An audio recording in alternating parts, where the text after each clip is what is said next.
Hello, my name is Russell Preston Brown from Adobe Systems, and in this presentation I'm going to be talking about the new adaptive wide angle feature found in Adobe Photoshop CS6. Let's take a look. Now here I have an image of the fine Adobe building in downtown San Jose. It's a great example of using this new technique. First of all, if you were going to correct this in the old way, you might go to lens correction. In this case, it automatically detects the metadata for this lens and applies a correction to it. It looks interesting, but you have no control over it. But now, check this out. Once again, up to my filter menu and down to adaptive wide angle right here. With this new tool, you have control over the exact areas of the image that you want to adjust. Check this out. It's automatically detecting the metadata within this image. And it detects that this is a Nikon camera with an 8.5mm lens. If I go up here to the right, you can see that it's selected auto. It's projecting this based upon the metadata and taking a good guess at it. But I can go farther with this. If I click here on the screen and drag with my mouse, you can notice that it follows the contours and shape of that building. If I let go, it then aligns and straightens that section of the image. An enormous amount of control. I want to do that here on the left side here as well. So look at that control I have. Now this is what I really like. Check this out. If I hold down the Shift key, then drag, the line changes to this purple magenta shade, which indicates that that's going to be a true vertical. Bingo. I can do the same thing over here to the left. The Shift key is the modifier that makes sure that that area becomes perfectly vertical.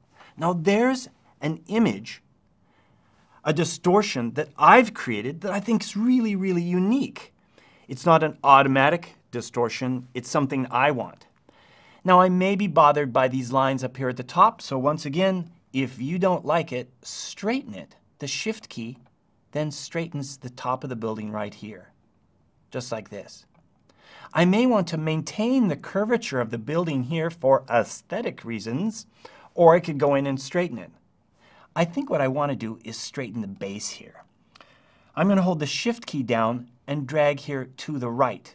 The Shift key dragging to the right in this case will create a defined horizontal line and shift that. Did you see that? That is so fantastic. Then let's scale this up to get the image we're looking for.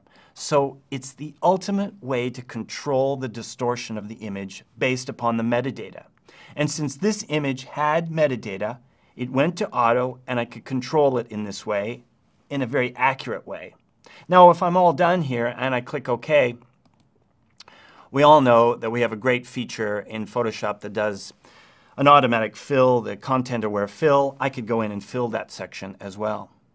But I'm going to move along here because I want to show you some other situations that you might encounter. The next one right here is a situation where I want to get rid of the distortion, but I happen to know that this particular shot was taken before metadata was applied to images. Let's see what happens.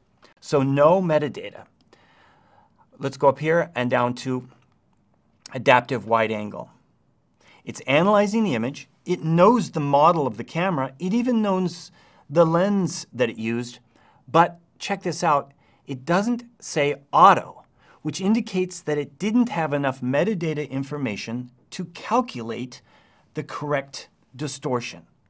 So it's by default guessing that this is fisheye. It's a pretty good guess.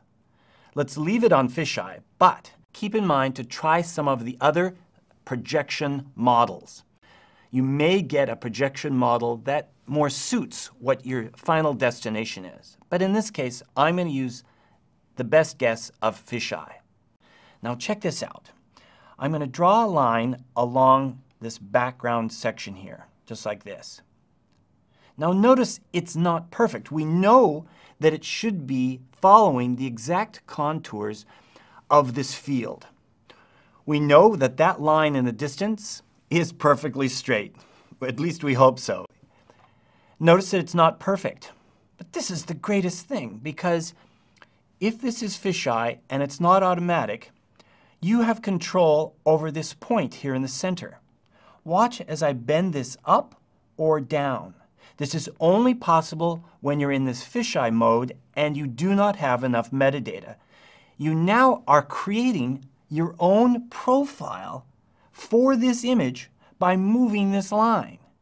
Exactly along that line I let go, it recalculates and determines that the actual focal length of the lens is not 15, but in fact 15.77. I've been told by experts there's actually a little bit of fudge factor there, that we're actually determining the true focal length of the lens by drawing this perfect line along something that should be straight. Very, very cool. So now I've created a profile for this particular lens, even though I don't have the actual metadata. Once again, go in and draw your lines and to straighten things up. Also notice that if you click on these endpoints of this circular shape, you can then readjust this and you can get some pretty crazy things happening. You can start to make lines appears in different angles than they really should within the image to create some very odd, distorted fields if you want to. You're very welcome to, and that's the beauty of the control of this. So as we saw in this situation, we're creating our own warp distortion by determining the focal length, by dropping in that line and then readjusting it. Once again, we can go in and scale this up when we're all done, eliminating some of the area around it. And we, of course, have to go in and rebuild this forward section with content-aware fill or with cloning tools. Okay, that's situation number 2. Situation number 3. How many times have you done a panorama? We've done photo merge inside of Photoshop. And there's always a little bit of a curvature to it, especially in this case since I'm using a wide-angle lens. The stitching looks really great, but you want to straighten it. I used to do this with Puppet Warp, but now with adaptive wide angle, it's going to analyze the image. Once again, looking at the metadata, which is still contained within the composite of all my images, it's taking a guess that this is a panorama. I don't exactly like the projection model that it's chosen. So as I said earlier, try some of the others. In this case, I'm going to try fisheye, and I like it. I like the way it's spreading it out. And this is fantastic. Oh, watch this. All I have to do is hold down the Shift key, the modifier, and tell it, once again, what items are perfectly vertical. And the doorways are perfectly vertical. This is so easy.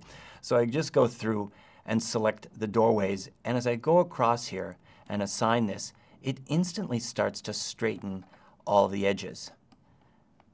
A really nice capability. Let's do this one over on the left here as well. And then finally, let's draw some more straight lines here across the base so I can really start to straighten up the sections of the image. And I'm drawing shorter segments. The projection isn't perfect, so I tend to draw shorter segments to start to align things up across the image. Oh, there's always one thing more to do. Let's align those across the top. So you can continue to work on it and once again scale it up till you get the image you're looking for. But wow, it really is nice to have a capability of working on a stitched panorama in this fashion. So there you have it. I'll click OK on that one.